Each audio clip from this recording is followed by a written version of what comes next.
Ang bilang ng kaso ng dengue sa lalawigan ng Misamis Oriental at Cagayan de Oro City.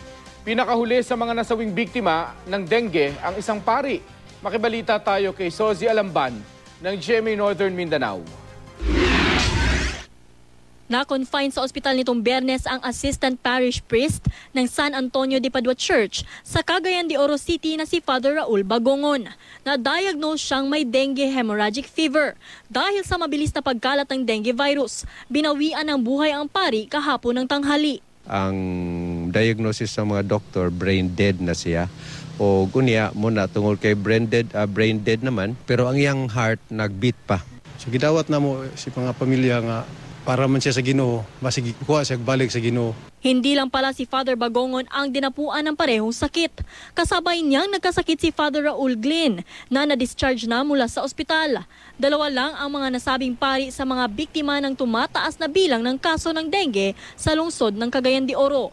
Ayon sa City Health Office, umabot na sa mahigit 2,000 ang kaso ng dengue sa lugar. 26 na ang namatay dito ngayong taon.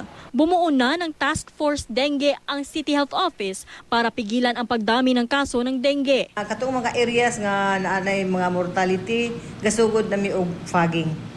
Katong mga areas na ang pagatpat humanimanig fogging, and then hopefully ang tablon. Sa buong Misamis Oriental naman, umabot na sa mahigit 1,000 ang kaso ng dengue mula nang magsimula ang taon. Mahigit 800 kaso lang ang naitala sa parehong panahon noong 2013.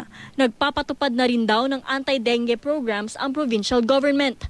Kabilang narito ang pagtatanim ng citronella, isang halaman na pantaboy sa mga lamok. Moro siya shrub, naa siya kanabitag insect repellent properties nga pag imong irab or imo siyang putlan ang iyang baho daan murag mo makasyan away